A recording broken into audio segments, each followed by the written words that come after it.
William Blackstone's wine glass slipped from his fingers, crystal shattering against Sterling's marble floor as the boy's voice cut through Manhattan's most exclusive dining room. The sound that emerged wasn't the weak plea of a desperate street child.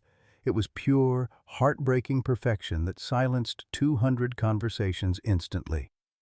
Across the restaurant, Brandon Crawford's smug anticipation crumbled into horror as his calculated humiliation transformed into something transcendent. Elderly Mrs. Whitman pressed trembling hands to her mouth, tears streaming down her cheeks. Silverware clattered onto plates as hardened executives found themselves transported by a 12-year-old's desperate grace. The maitre d' froze mid-step, his professional composure shattered. William's chest tightened with impossible recognition. This voice carried genetic echoes from 20 years past, from a pregnant woman who had supposedly died in his arms. "Security to the dining room now," someone whispered, but the words felt hollow against the boy's soaring melody. What force could create such raw beauty from such desperation? And why did this stranger's song feel like coming home to a family he'd never known he'd lost? Leave a like and share your thoughts in the comments along with the city you're watching from now. Let's continue with the story. Lower East Side Apartment 4B existed in that gray space between poverty and homelessness, where families clung to dignity by their fingernails. The radiator hadn't worked in 3 months, leaving frost patterns on the inside of windows even in December. Sarah Mitchell moved through the cramped space with practiced efficiency, her movements economical in the way of people who had learned to make everything last longer.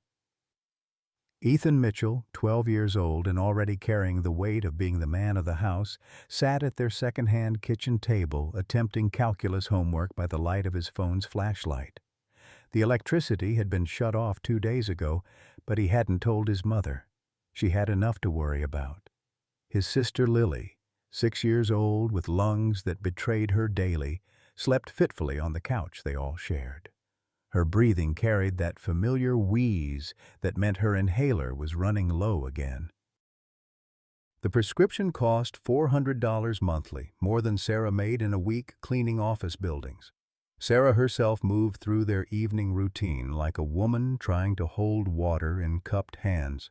At 34, she looked older, worn down by the relentless mathematics of poverty. 3 jobs kept them barely afloat. Mornings at Murphy's Diner serving coffee and eggs to construction workers, afternoons cleaning the Metropolitan Insurance Building, evenings tutoring neighborhood kids in subjects she remembered from another life. What her children didn't know was that Sarah had once been Dr. Sarah Chen, one of Manhattan's most promising pediatric surgeons. 20 years ago, she had possessed steady hands that could repair the tiniest hearts, a mind that could navigate the most complex medical procedures. But that woman had died in a staged car accident to escape debts that weren't even hers. Her father's gambling had attracted the attention of men who saw young women as commodities. The night they threatened to sell her to pay his debts, Sarah Chen died, and Sarah Mitchell was born. She traded a $1 million career for the safety of invisibility, never imagining she would one day have children who needed the money she had walked away from. The persistent ache in her chest, the fatigue that no amount of sleep could cure, the way her clothes hung looser each week. Sarah recognized the signs from her medical training. Stage 3 breast cancer, aggressive and spreading. The stolen medical supplies she used to treat herself in their bathroom were losing effectiveness. Her body was fighting a war she couldn't afford to win. Tom Mitchell had been her salvation and her heartbreak. The construction worker who married a woman carrying another man's child, who loved Ethan as his own son, who gave them 7 beautiful years before a crane collapse stole him away. His death benefits had lasted 8 months. The medical bills from his accident had consumed the rest. Tonight, Sarah counted coins at the kitchen table, her hands shaking not from cold, but from the knowledge that death was approaching faster than her next paycheck. $73.42 stood between her children and complete destitution. Tomorrow, she would need to make the choice no mother should face: buy Lily's inhaler or pay the electric bill. She had no idea that across town, a man who shared her son's DNA was eating alone at a table set for 4:10. The call came at 2:47 a.m. on a Tuesday that would divide Ethan Mitchell's life into before and after. The shrill ring of their second-hand flip phone cut through the apartment's silence like a scream, jerking him awake on the couch where he slept beside Lily's restless form. "Mom?" he whispered into the darkness. But Sarah didn't stir from the mattress on the floor they called her bedroom. Her breathing had grown increasingly labored over the past weeks, each exhale a struggle that she tried to hide from her children during waking hours. The phone kept ringing. Ethan stumbled across the cold linoleum, stubbing his toe on the coffee table that doubled as their dining surface. "Hello?" His voice cracked with sleep and adolescence. "Is this Ethan Mitchell?" The woman's voice was professionally gentle, the tone nurses used when delivering news that would shatter worlds. "Yes, ma'am.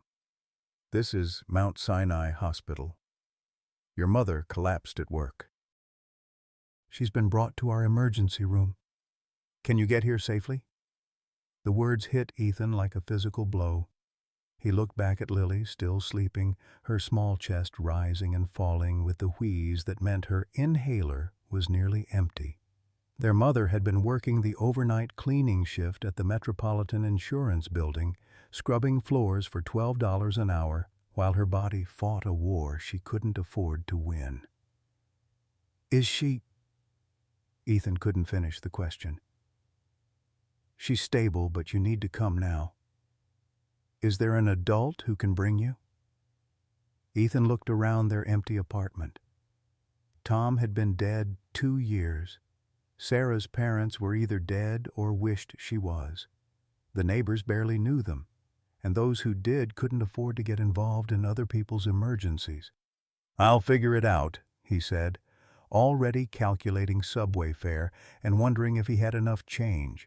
"Bring identification for both you and your sister. We'll need to discuss your mother's condition and treatment options." Treatment options. The phrase that separated families like theirs from families who lived in worlds where money solved problems instead of creating them. Ethan woke Lily gently, wrapping her in Tom's old construction jacket that still smelled faintly of sawdust and aftershave. She coughed as the cold air hit her lungs, the sound rattling in her chest like dice in a cup. "Where's Mama?"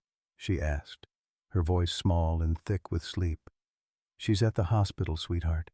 We need to go see her." The subway ride through Manhattan's pre-dawn darkness felt eternal. Lily curled against Ethan's side, her breathing growing more labored with each stop. He counted the money in his pocket, $14.37, enough for 2 subway cards and maybe a vending machine snack if Lily got hungry. Mount Sinai loomed like a fortress of glass and steel, its emergency room entrance blazing with fluorescent light that made everything look corpse-pale. Inside, the waiting room told the story of New York's invisible population. Construction workers nursing injured hands, elderly people clutching chest pain, mothers rocking sick babies who couldn't afford pediatricians. "Ethan Mitchell," he told the receptionist. "My mom, Sarah Mitchell, she was brought in tonight." The receptionist, a middle-aged black woman whose eyes held the patience of someone who delivered bad news for a living, consulted her computer screen. "Room 7. Dr. Harrison will speak with you." Room 7 was a cubicle separated from its neighbors by thin curtains that provided the illusion of privacy while allowing every conversation to bleed through. Sarah lay on a narrow gurney, unconscious, her face gray against the white pillow. Machines beeped around her, monitoring vital signs that Ethan didn't understand, but knew weren't good. Dr. Elizabeth Harrison appeared beside the bed as if materialized by Ethan's desperation. She was a woman in her 50s with silver hair, and the kind of steady presence that made you believe in miracles even when the evidence suggested otherwise. Ethan? Her voice was gentle but direct. I'm Dr. Harrison. We need to talk about your mother's condition. Ethan nodded, pulling Lily closer. She had gone quiet in the way children do when they sense adult conversations that will change everything. Your mother has breast cancer, Dr. Harrison said without preamble. Stage 3, which means it's advanced. She's been treating herself with stolen medical supplies, but the cancer has progressed beyond what home remedies can address. The words seemed to come from underwater, distorted and surreal. Cancer. The word that meant medical bills they couldn't pay, treatments they couldn't afford, and outcomes he didn't want to consider. She collapsed from a combination of exhaustion, malnutrition, and what appears to be internal bleeding, Dr. Harrison continued. Without immediate surgical intervention, she has perhaps days, maybe a week. Surgery, Ethan repeated. How much does surgery cost? Dr. Harrison's expression softened with the kind of pity that Ethan had learned to hate. For what your mother needs, tumor removal, chemotherapy, radiation, we're looking at approximately $75,000. That's before the extended treatment she'll require. $75,000. The number was so large it became abstract, meaningless. Ethan's family measured money in single dollars and loose change. 75,000 might as well have been 75 million. Without insurance, the hospital requires payment arrangements before we can proceed with non-emergency procedures. But she'll die without the surgery. Yes, Dr. Harrison said quietly.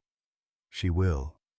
Lily began to cry, not the dramatic sobs of a child seeking attention, but the quiet, hopeless tears of someone who understood that adults couldn't fix everything.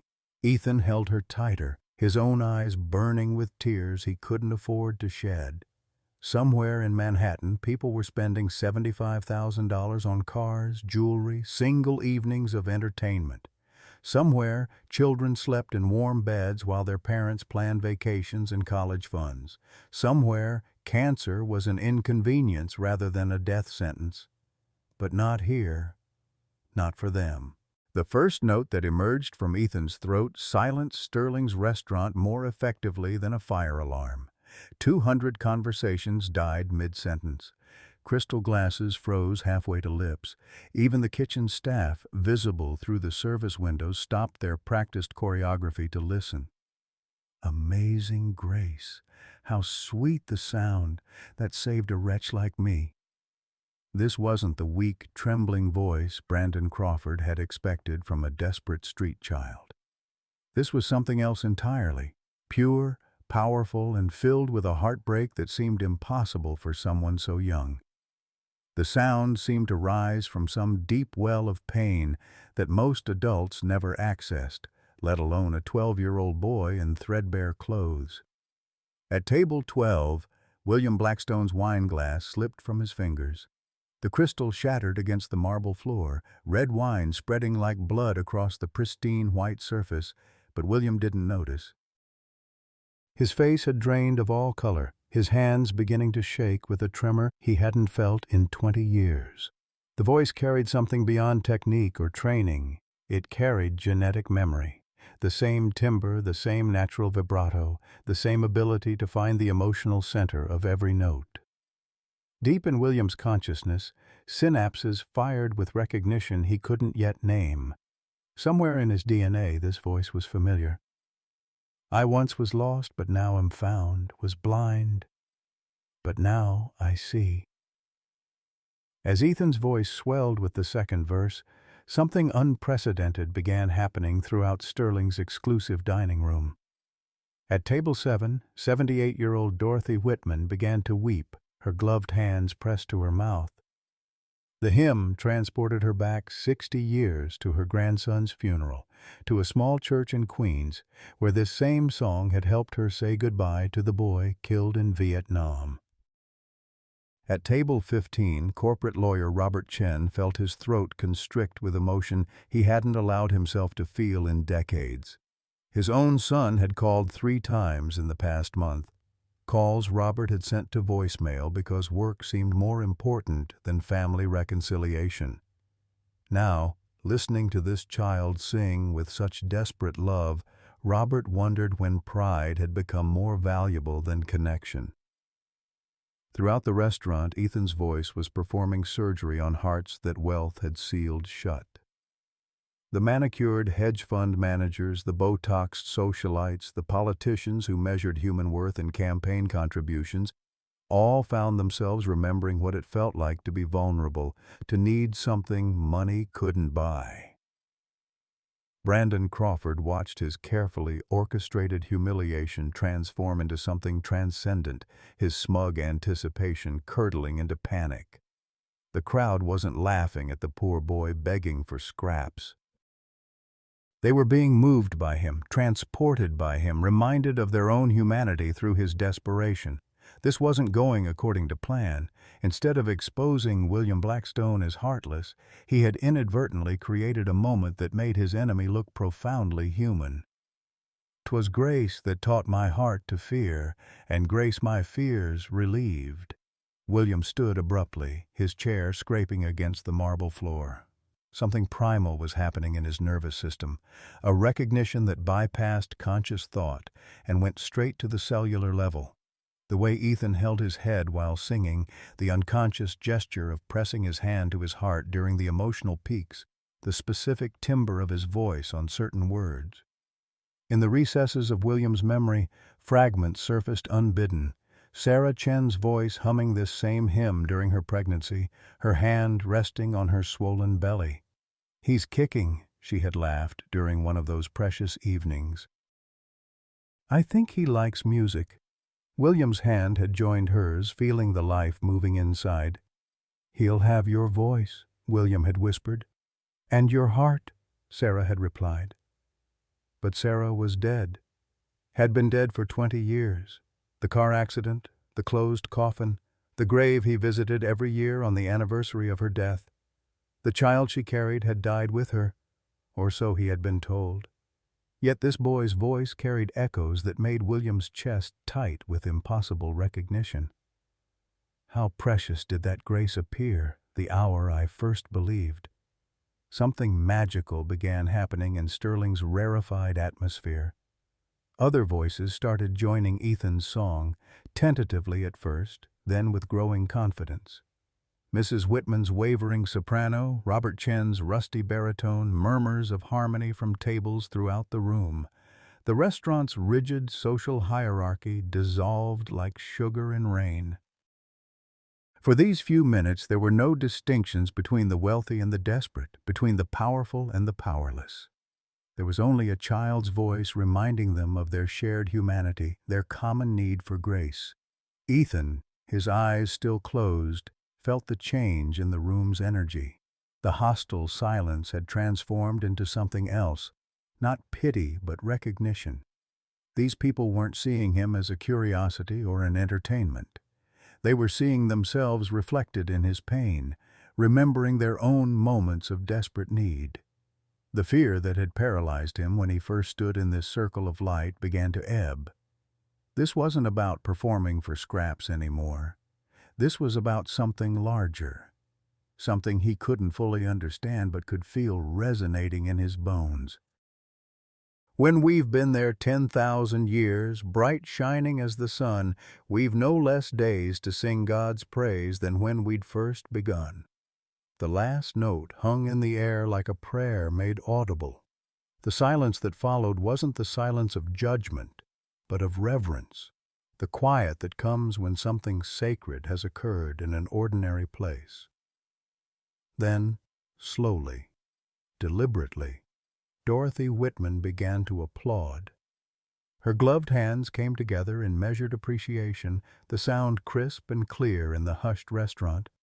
Others joined her, and within moments the entire dining room was on its feet, giving Ethan an ovation that professional singers would envy. But William Blackstone didn't applaud. He stood frozen, staring at the boy with an expression of pure shock and growing recognition.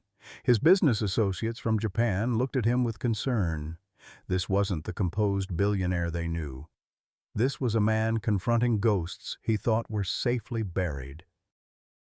Slowly, as if moving through water, William began walking toward Ethan.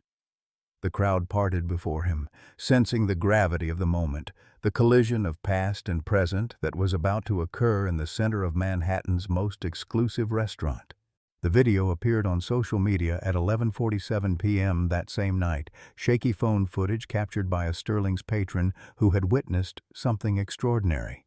By dawn, Had Grace Kid was trending across every platform. The clip, a 12-year-old boy in threadbare clothes moving a room full of Manhattan's elite to tears, spread like wildfire through a world hungry for authentic emotion in an increasingly artificial age. The comments section became a battlefield of American values. "This is what our country should be about, helping each other," wrote at Patriot Mom 2024. "Performative charity from guilty billionaires," countered at Real Talk NYC. "Kids manipulating rich people's emotions for money," added at Cynical NCT, while at Music Teacher 47 responded, "Finally, someone with real talent instead of manufactured pop stars." By the time Ethan woke up in Mount Sinai's family waiting room, where he'd spent the night curled in a chair beside Lily, his face was on the front page of 3 newspapers, and his voice was being played on morning radio shows across the country. He had become famous overnight, though he wouldn't understand the implications for hours. Sarah's surgery had been a success.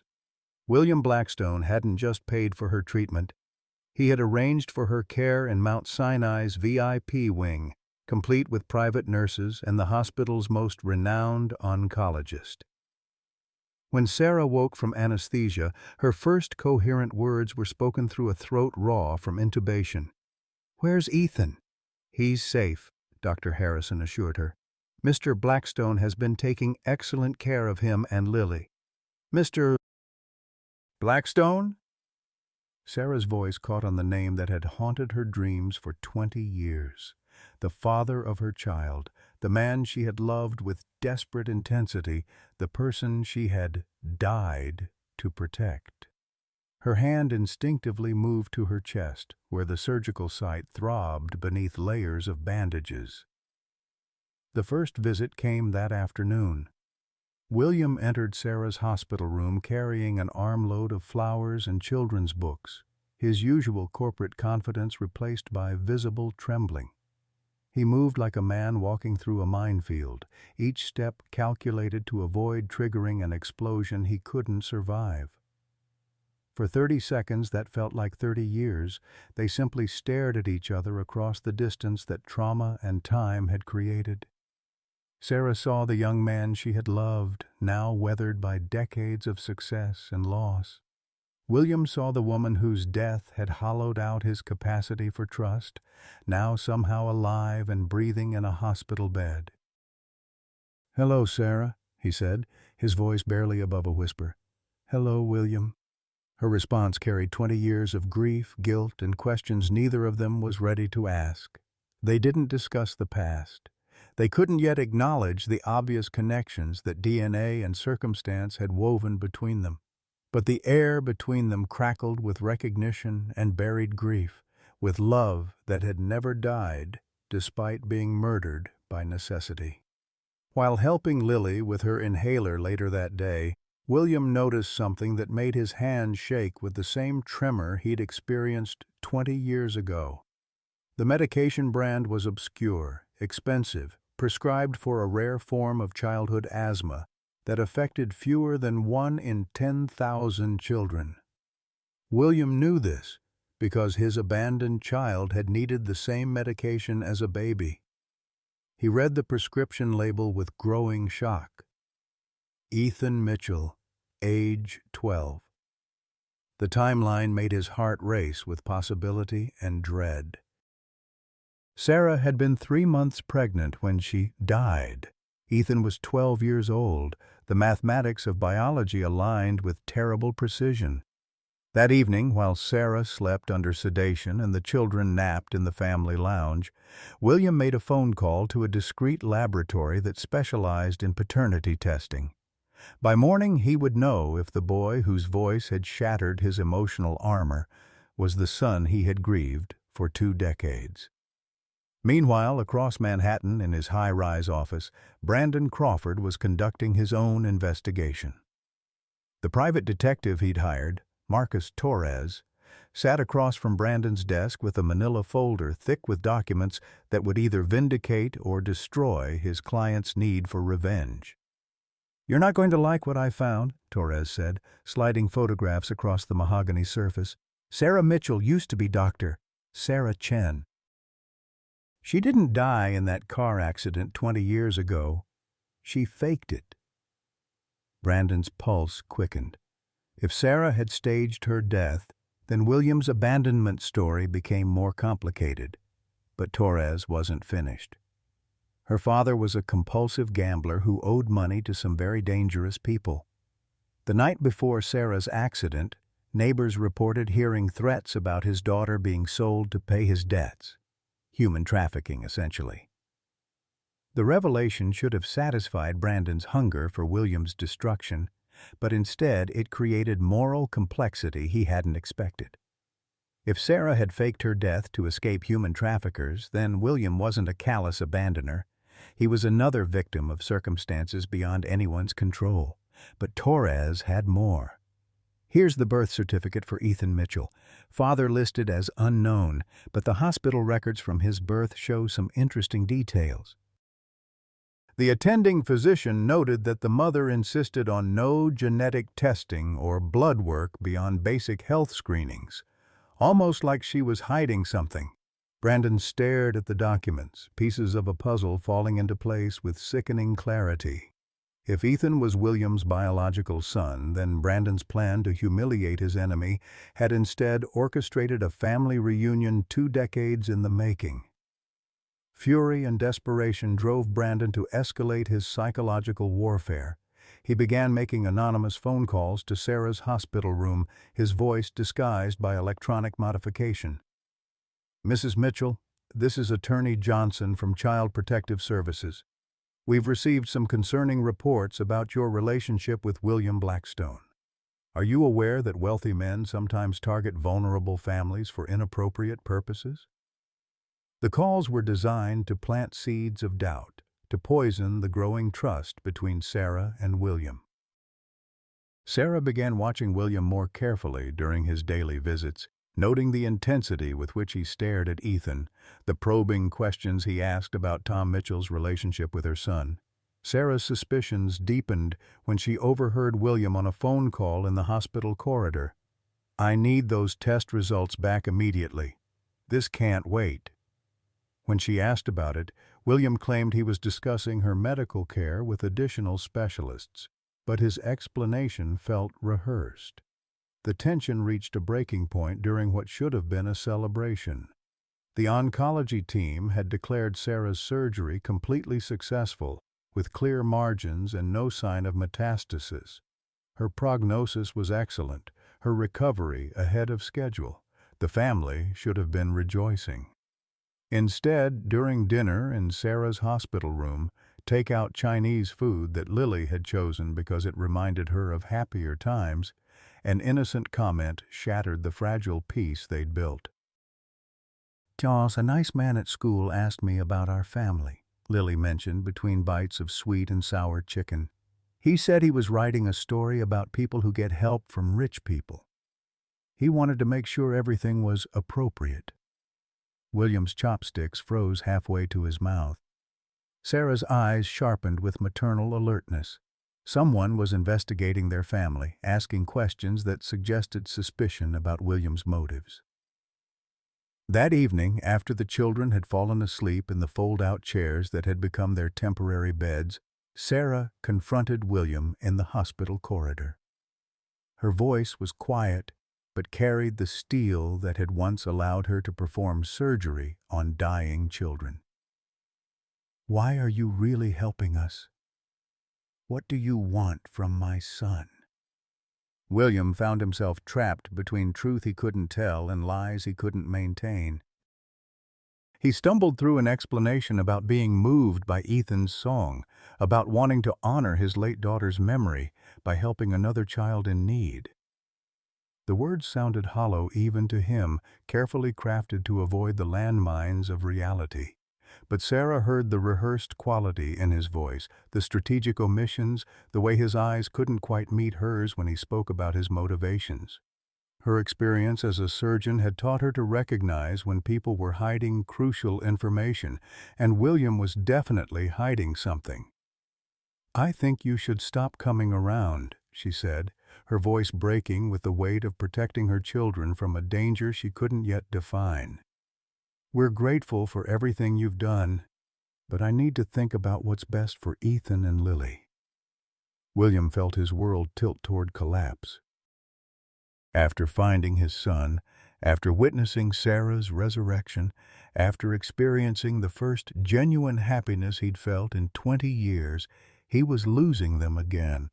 This time, not to death or deception, but to the very secrecy that was meant to protect them. As he walked toward the elevator, Ethan's voice stopped him. "Mr. Blackstone?" The boy had followed him into the corridor, barefoot and wearing the donated pajamas that the hospital provided for family members of long-term patients. "Did I do something wrong? Is that why you don't want to see us anymore?" William knelt so they were at eye level, studying the face that carried genetic echoes he was only beginning to recognize. "No, Ethan. You're perfect. You're everything I hoped." The words escaped before he could stop them, loaded with meaning that Ethan couldn't understand but somehow felt in his bones. They stared at each other in the fluorescent hospital lighting, two souls connected by DNA and music, separated by time and secrets that were becoming too heavy to carry. In his pocket, William's phone buzzed with a message from the genetic testing laboratory. The results he'd been waiting for had arrived, but reading them would transform possibility into certainty, and certainty would demand choices that could either heal his fractured family or destroy it completely. The custody hearing at Manhattan Family Court drew media attention that transformed the austere building into a circus. News vans lined Center Street, their satellite dishes reaching toward a gray December sky like electronic prayers. Reporters clutched coffee cups and notebooks, their breath visible in the cold air as they speculated about the case that had captivated the nation. Inside courtroom 341, Judge Patricia Hendricks reviewed the file that had grown thick with competing narratives. In 30 years on the family court bench, she had presided over custody battles involving millionaires and movie stars, but none had generated this level of public interest. The #SaveGraceKid hashtag was trending worldwide, transforming a local family dispute into a symbol of class warfare and parental rights. Sarah Mitchell sat at the plaintiff's table with her court-appointed attorney, Maria Santos, a overworked public defender who handled 36 cases simultaneously. Sarah's hands trembled slightly, not from nerves, but from the chemotherapy drugs that were systematically destroying the cancer cells in her body. She had been discharged from Mount Sinai just 48 hours earlier against Dr. Harrison's recommendations because she refused to miss this hearing. Beside her, Ethan and Lily clung to each other in chairs that seemed designed to make children feel smaller. Ethan wore a borrowed suit from a charity that helped low-income families with court appearances. Lily clutched a stuffed elephant that William had given her, unaware that the man who bought it might be legally prohibited from seeing her again. Across the aisle, William Blackstone's legal team occupied the defense table like an army of Armani suits. His lead attorney, Richard Morrison from Morrison Klein Associates, commanded fees that exceeded Sarah's annual income for single consultations. Behind them sat rows of character witnesses, hospital administrators, foundation board members, business associates who could testify to William's philanthropic reputation. In the gallery, Brandon Crawford watched the proceedings with barely contained satisfaction. His anonymous tip to Child Protective Services had triggered this hearing. and his carefully orchestrated media campaign had painted William's charity as potential predatory behavior. Today, he would finally witness his enemy's public destruction. But Brandon wasn't the only one carrying secrets into Judge Hendrix's courtroom. Child Protective Services investigator Margaret Torres presented the state's case with clinical precision. Her voice carried no emotion as she outlined the concerns that had prompted government intervention. Your Honor, while Mr. Blackstone's financial assistance has been substantial, the circumstances surrounding his involvement raise serious questions about his motivations.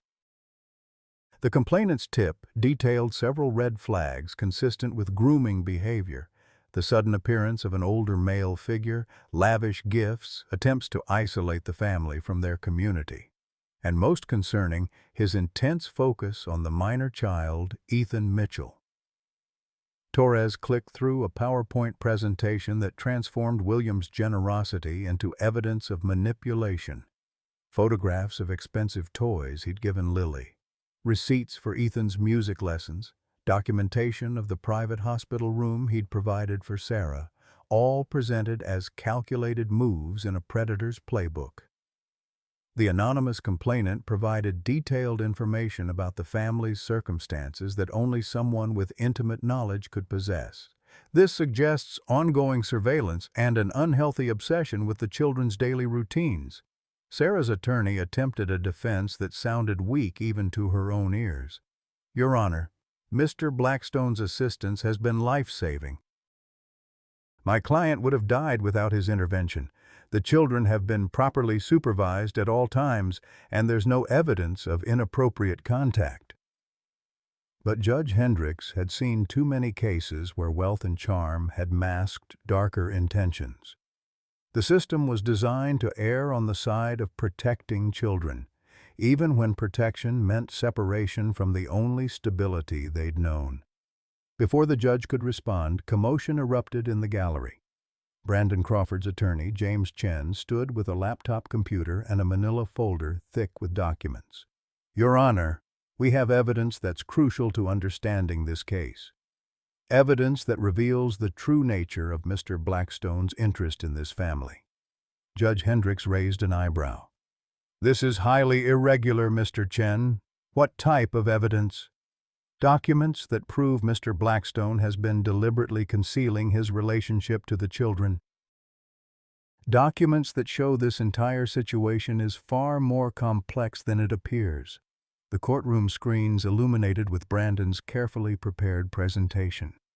Birth certificates filled the displays, showing Ethan Mitchell's original hospital records. But instead of listing Father Unknown as Torres expected, the documents showed something that made the entire courtroom gasp. Father, William James Blackstone. Medical records from Mount Sinai appeared next, documenting a car accident 20 years earlier that had supposedly killed Sarah Chen and her unborn child. But hospital security footage from that night showed something different. A young woman leaving the hospital alive, helped by an older woman who looked remarkably like Dorothy Whitman. Ladies and gentlemen, Brandon announced, his voice carrying across the packed courtroom, meet William Blackstone, the man who abandoned his pregnant girlfriend 20 years ago, only to return when it became advantageous for his public image. The revelation hit like a physical blow. Reporters frantically typed updates on their phones. Photographers captured William's stunned expression, Sarah's pale shock, Ethan's confusion as he stared at screens that redefined his entire understanding of his identity. But before Brandon could savor his triumph, another voice cut through the chaos. Stop this cruelty immediately. Dorothy Whitman stood slowly in the gallery, her aged frame supported by an elegant walking stick. At 78, she carried herself with the authority of Manhattan royalty, someone whose family name appeared on hospital wings and museum plaques. Your Honor, I must address these accusations before they destroy innocent people with partial truths. Judge Hendrix, intrigued despite the procedural irregularity, nodded for her to continue. I knew William Blackstone when he was 25 years old and struggling to support his sick mother. I also knew Sarah Chen before she became Sarah Mitchell. I was there the night she died." The courtroom fell silent, except for the soft whir of news cameras capturing every word. Sarah's father was a compulsive gambler who had borrowed money from violent criminals. The night before her supposed accident, those men came to their apartment. They threatened to sell Sarah to human traffickers unless her father produced $50,000 by morning. Mrs. Whitman's voice carried across the courtroom with the weight of absolute truth. "I was volunteering at a women's shelter at the time. Sarah called our crisis line, terrified not just for herself but for the unborn child she carried. We had one night to save her life." Sarah's hands covered her face as memories she had buried for 20 years came flooding back. The terror of her father's confession, the strangers who looked at her like merchandise, the desperate phone call to a shelter that became her lifeline. "We staged the car accident," Mrs. Whitman continued. "We used my connections at the hospital to create false death certificates. We gave Sarah a new identity and helped her disappear completely. William never abandoned his son. He believed both Sarah and their baby had died." The revelation transformed the narrative completely. William wasn't a callous abandoner, but another victim of circumstances beyond anyone's control. Sarah wasn't a gold digger, but a woman who had sacrificed everything, including the man she loved, to protect her unborn child. Brandon Crawford felt his carefully constructed revenge crumbling. Instead of destroying William, he had orchestrated a family reunion 20 years in the making. His father's suicide, his years of planning, his elaborate schemes, all had led to this moment of watching his enemy find the family he had grieved for decades.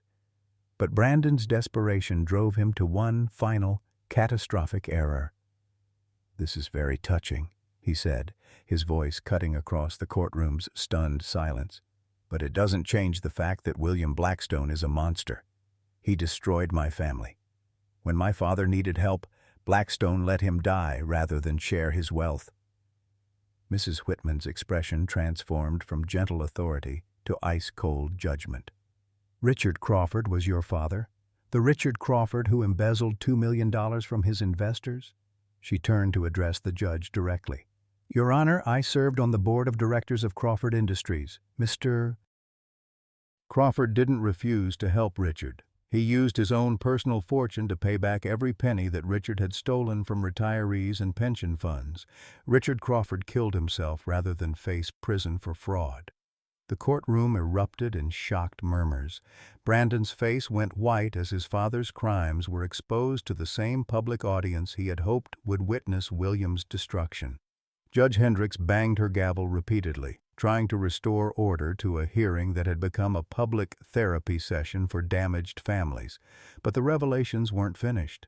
As Brandon collapsed into his seat, overwhelmed by the truth about his father's death, Dr. Harrison rose from the gallery where she had been observing. "Your Honor, there's a medical matter that's crucial to this case, something that changes everything we think we understand about these relationships." The medical crisis struck at 3:17 a.m., exactly 48 hours after Judge Hendricks had reunited the Blackstone-Mitchell family in her courtroom. Sarah's collapse in their new Fifth Avenue apartment came without warning, her weakened body finally succumbing to the emotional trauma that had followed their legal victory. William found her unconscious on the bathroom floor, blood staining her nightgown where the surgical incisions had reopened. As he called 911, his hands shaking with the same tremor he'd experienced 20 years ago when he thought he'd lost her the first time, Ethan appeared in the doorway. "Is she dying?" The 13-year-old's voice carried the flat acceptance of someone who had watched death circle his family for too long. "No," William said, though his own certainty wavered as he watched Sarah's labored breathing. "She's going to be fine." But at Mount Sinai's emergency room, Dr. Harrison delivered news that shattered their fragile happiness. The stress of the custody battle, the media attention, and the emotional upheaval of family reunification had triggered an aggressive autoimmune response. Sarah's body was attacking itself, rejecting the very treatments that had saved her life. "The cancer has returned," Dr. Harrison explained, her voice heavy with the weight of delivering hope followed by devastation, more aggressive than before. "The psychological trauma has compromised her immune system to the point where traditional treatments may not be effective." William sat in the family consultation room, his empire of billions rendered meaningless by his inability to heal the woman he had found and lost, and found again. Beside him, Ethan stared at his hands, guilt eating away at the boy who had believed his voice could save everyone. "This is my fault," Ethan whispered. "If I hadn't sung that night, none of this would have happened. Mom would have died quietly, but she wouldn't be suffering like this." The words cut through William like surgical steel. His son, his brilliant, compassionate, impossibly brave son, was taking responsibility for circumstances that had been set in motion 20 years before his birth. "Ethan, you saved your mother's life. The first surgery was successful. She beat the cancer once. But it came back worse because of me, because I made everything complicated with the court case and the media and finding out you were my father. I broke our family trying to save it." At 4:23 a.m., Lily's condition took its own catastrophic turn. The stress of her mother's medical crisis triggered the worst asthma attack of her young life, her small airways closing in sympathy with Sarah's failing body. William rushed her to the emergency room where she was immediately intubated and placed on life support. Dr. Harrison, exhausted from managing Sarah's relapse, delivered another crushing diagnosis. Lily's asthma has triggered status asthmaticus, a condition where the airways become so inflamed that medication can't reach her lungs effectively. Her body is shutting down from the stress. The medical team worked frantically, but the same emotional trauma that was killing Sarah was now threatening to claim her daughter. The family that had been reunited by miracles was being torn apart by the very forces that had brought them together. Outside Mount Sinai, news vans multiplied like malignant cells. The story had evolved from heartwarming reunion to family medical tragedy, with reporters speculating about genetic curses and the hidden costs of viral fame. Headlines screamed across morning papers: "Grace Kidd family faces new tragedy. Billionaire's reunion becomes medical nightmare. The price of viral stardom when charity becomes curse." Brandon Crawford, recovering in a private room after beginning his own cancer treatment funded by William's intervention, watched the coverage with growing horror. His revenge campaign had contributed to this medical crisis. His determination to destroy William had instead destroyed the innocent family he had used as weapons. For the first time in 5 years, Brandon felt something other than hatred. Lying in his hospital bed, receiving life-saving treatment paid for by the man he had tried to ruin, he experienced the unfamiliar weight of genuine remorse. In Mount Sinai's chapel at 6 a.m., William knelt in the same pew where he had prayed after losing his wife and daughter 5 years earlier. But this time, his prayers carried a different desperation. "I don't know if you're listening," he whispered to a God he had abandoned after Emma's death. "I've made terrible mistakes. I walked away from Sarah when she needed me most. I let pride keep me from searching harder when she disappeared. But don't punish them for my failures. Take me instead." The chapel's stained glass windows caught the morning light, casting colored shadows across William's face as he bargained with divine forces that seemed determined to test his capacity for loss. By noon, both Sarah and Lily were on life support in adjoining rooms. Their synchronized breathing machines created a mechanical rhythm that sounded like a countdown to catastrophe. Ethan sat between their beds, holding his mother's hand, while reading to his unconscious sister from a book of fairy tales that promised happy endings he no longer believed in. Dr. Harrison gathered the family in the consultation room where their journey had begun 6 months earlier. Her expression carried the weight of someone who had run out of conventional options. "I'm going to be direct with you," she said. "Both Sarah and Lily are fighting battles that go beyond standard medical intervention. Their bodies are responding to emotional trauma as much as physical illness. We need to address the psychological component if we're going to save them." William looked up from his hands, hope and desperation warring in his expression. "What do you mean?" "Sometimes," Dr. Harrison said carefully, "healing requires confronting truths that are too painful to face. Your family has been carrying secrets and guilt for 20 years. Those emotional wounds may be preventing their physical recovery." She paused, consulting charts that documented miracles and tragedies in equal measure. "There's an experimental treatment protocol that combines medical intervention with intensive family therapy, but it would require complete honesty from everyone involved. No more secrets, no more guilt, no more blame." As if summoned by the mention of truth-telling, Mrs. Dorothy Whitman appeared in the doorway, carrying flowers and wearing the expression of someone who had decided to share secrets that had been buried for 2 decades. "William," she said quietly, "there are things about that night 20 years ago that I never told you. Things about Sarah's family that might explain why healing has been so difficult."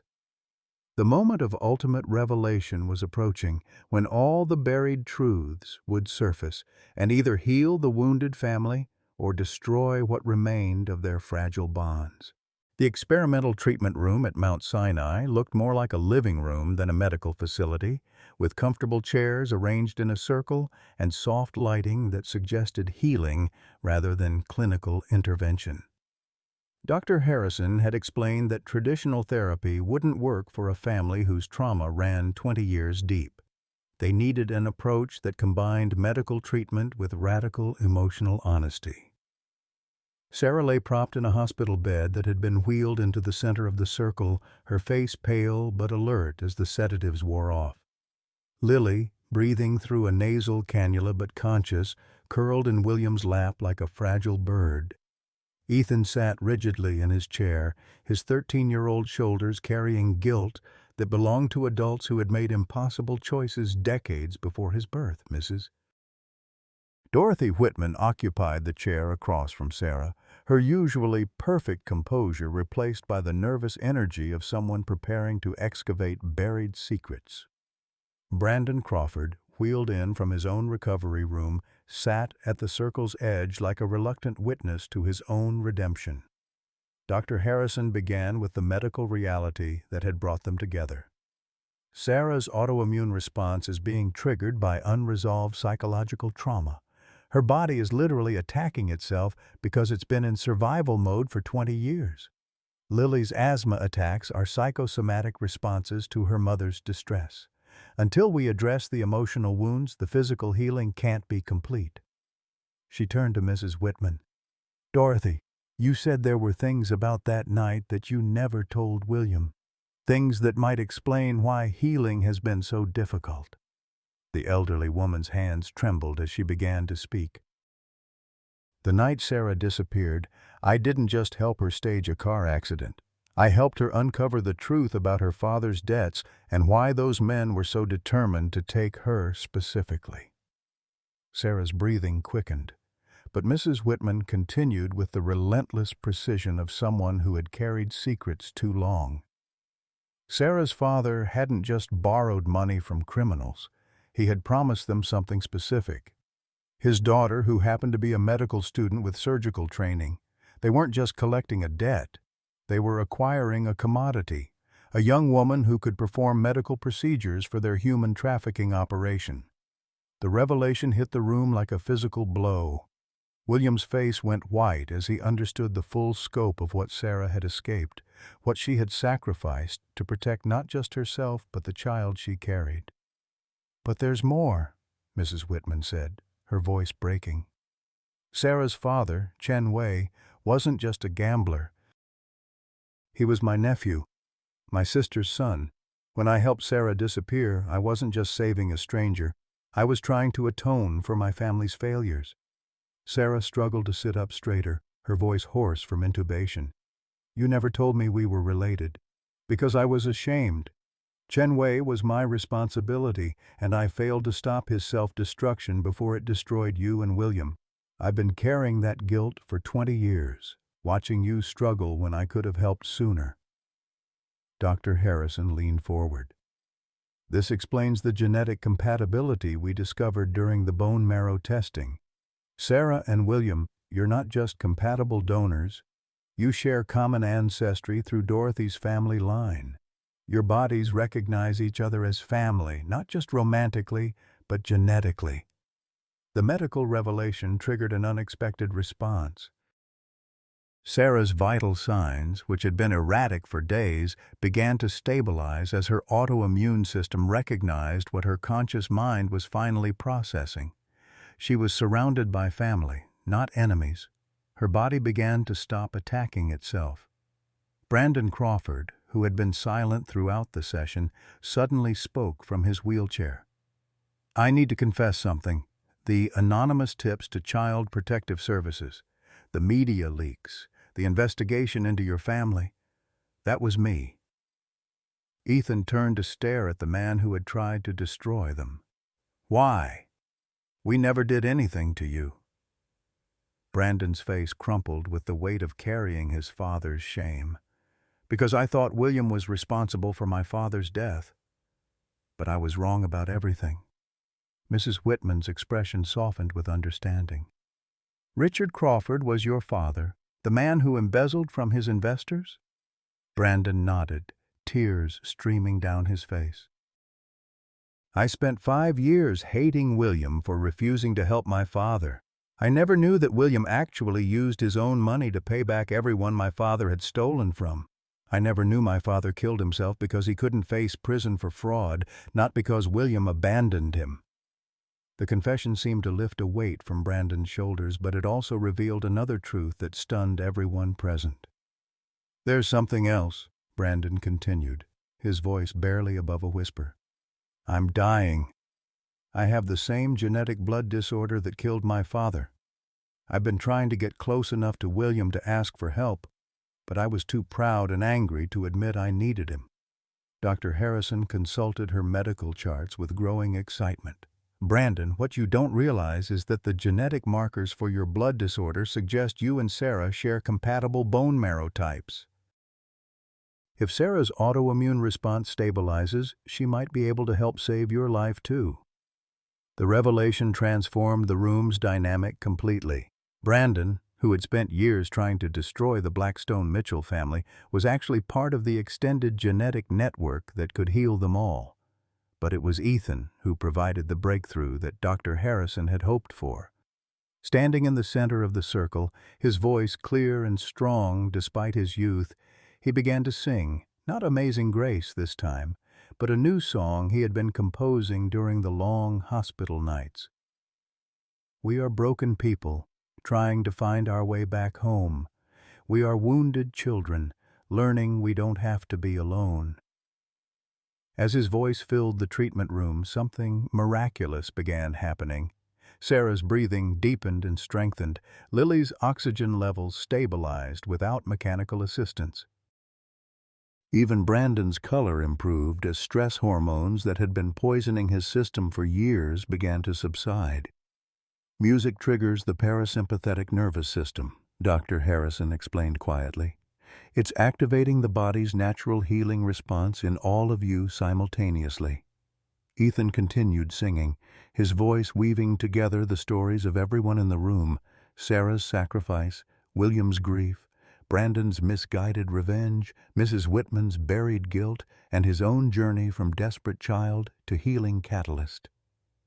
We are finding grace in the spaces between our scars. We are learning love is bigger than the distance we've traveled so far. By the time Ethan finished his song, the room's monitors showed what Dr. Harrison would later describe as unprecedented physiological improvements across multiple patients simultaneously. Sarah's autoimmune markers had dropped to near normal levels. Lily's lung function had improved dramatically. Brandon's blood work showed signs that his genetic disorder was responding to the reduced stress. The healing had begun not through medical intervention alone, but through the simple act of telling the truth and choosing forgiveness over revenge, love over fear, hope over despair. For the first time in 20 years, the broken pieces of their extended family had the foundation they needed to heal completely.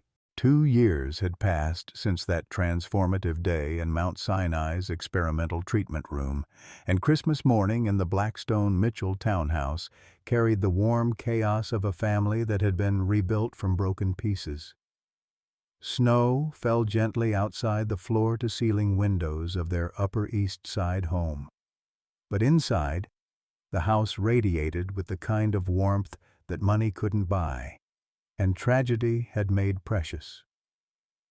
Sarah stood in the kitchen, her hair now completely gray, but her eyes bright with health that Dr. Harrison had declared nothing short of miraculous.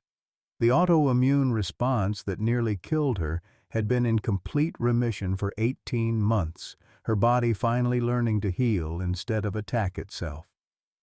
She watched through the doorway as 15-year-old Ethan taught William to play guitar, their heads bent together over chord progressions that the billionaire CEO approached with the same intensity he once reserved for hostile corporate takeovers.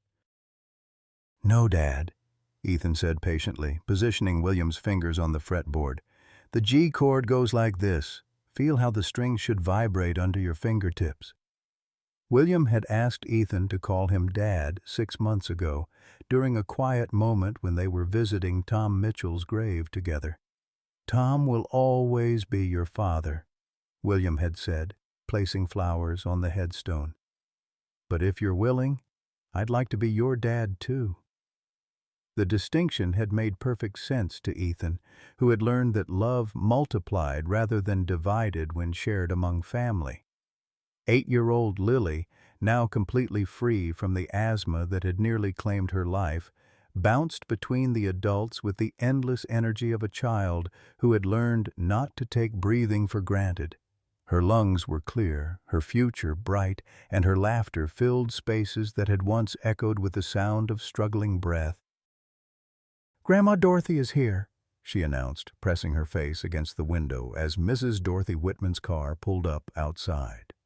At 80, Dorothy had become the family's keeper of stories, the bridge between past and present who helped them understand that healing didn't require forgetting, just forgiveness. Brandon Crawford emerged from the guest apartment he now called home, carrying a wrapped present and wearing the expression of someone still amazed to be included in celebrations instead of plotting their destruction. His cancer had been in complete remission for 14 months, his body responding to treatments that worked because his heart had finally learned to heal alongside his cells. The Mitchell-Blackstone Foundation, which Brandon now directed, had reunited over 300 families in the past 18 months. Their success rate was unprecedented, combining genetic testing with psychological counseling to help separated relatives find each other safely. Brandon's transformation from vengeful enemy to healing advocate had become a case study in redemption that medical schools used to teach the connection between emotional and physical wellness. "I have an announcement," Sarah said, as they gathered in the living room, her voice carrying the same quiet strength that had once guided surgical procedures and now held their family together. "Dr. Harrison confirmed it yesterday." She paused, her eyes finding Williams across the room, sharing a moment of perfect understanding before continuing. "We're expecting a baby." The room erupted in joyful chaos. Ethan whooped with delight, already imagining teaching his new sibling to sing. Lily bounced on her toes, thrilled about becoming a big sister. Brandon wiped his eyes, still marveling that the family he had tried to destroy was growing even larger. Mrs. Whitman clasped her hands together in prayer-like gratitude. William crossed the room to gather Sarah in his arms, his voice thick with emotion. "Are you sure it's safe, after everything your body has been through?" Dr. Harrison says my complete healing has made pregnancy not just safe, but healthy. The baby is due in July. The announcement represented more than new life. It symbolized the complete triumph of healing over trauma, hope over fear, love over the forces that had tried to tear them apart. Their success had rippled outward in ways they never expected. Ethan, now 16 and wise beyond his years, had become the Foundation's youngest board member and most effective spokesperson. His story, told at medical conferences and community events, consistently moved audiences to donate time and resources to help other separated families. His musical abilities had evolved far beyond the desperate street performances that began their journey. He now composed songs that were performed in hospitals and healing centers worldwide, his voice carrying the authority of someone who had learned that grace often arrived disguised as crisis. Tom Mitchell's guitar, carefully restored and restrung, hung in a place of honor in their music room. But it was joined now by William's piano, Sarah's violin from her medical school days, Lily's small keyboard, and Brandon's surprisingly melodic harmonica. Their evening concerts had become neighborhood legends, drawing small audiences who came not for professional entertainment, but for the authentic joy of a family that sang because they had learned to be grateful for their voices. The Foundation had documented healing that conventional medicine struggled to explain. Families reunited after decades of separation showed measurable improvements in everything from blood pressure to immune function. The Blackstone-Mitchell model was being studied at Johns Hopkins Mayo Clinic and medical schools across the country. As they settled around their piano for the traditional Christmas morning concert, each voice added its unique thread to the tapestry of their shared song. Sarah's trained soprano, learned in childhood before her world collapsed. William's improving baritone, growing stronger with practice and confidence. Lily's pure treble, unmarked by the suffering that had once stolen her breath. Brandon's rich bass, carrying the weight of hard-won wisdom. Mrs. Whitman's elderly vibrato, full of years and forgiveness. And at the center, Ethan's voice, no longer the desperate sound of a child begging for salvation, but the confident instrument of someone who understood that grace didn't always arrive when expected, but it always came when needed most. They sang Amazing Grace, as they had that first night at Sterling's restaurant, but now the words carried different meaning. And they were no longer lost but found, no longer blind, but seeing clearly the beauty that emerged when broken people chose to heal together rather than suffer alone. Outside, snow continued to fall on New York City, covering the streets where a desperate boy had once searched for hope. Inside, the Mitchell-Blackstone family raised their voices in harmony, different notes and histories weaving together into one magnificent chord that proved love really could resurrect the dead, heal the wounded, and transform even the deepest scars into sources of strength. Their song rose toward the heavens like a prayer of gratitude, a testament to the grace that had saved them all. Dear friends, as we reach the golden years of our lives, many of us carry the weight of relationships that ended too soon, words left unsaid, and chances we thought were lost forever. The story of the Blackstone-Mitchell family reminds us that it's never too late for second chances, that families can be rebuilt from the most broken pieces, and that the deepest wounds often become our greatest sources of strength. Like William, who thought he'd lost his son forever, or Sarah, who believed love was too dangerous to trust again, we sometimes convince ourselves that our best days are behind us. But grace has a way of arriving when we least expect it, often wearing the face of a grandchild's laugh, a phone call from an estranged relative, or simply the courage to forgive ourselves for past mistakes. The hymn Amazing Grace speaks of being lost and then found, and that finding can happen at any age. Our stories aren't over. They're simply waiting for their next beautiful chapter. Sometimes the family we've been searching for has been searching for us too, and all it takes is one voice raised in hope to bring everyone home. What relationship in your life deserves a second chance, and what's the first step you could take toward healing? Have you experienced your own amazing grace moment when something you thought was lost forever came back into your life? Please share your stories in the comments below. Your experiences of redemption, unexpected reunions, or moments when love proved stronger than time might be exactly what someone else needs to hear today.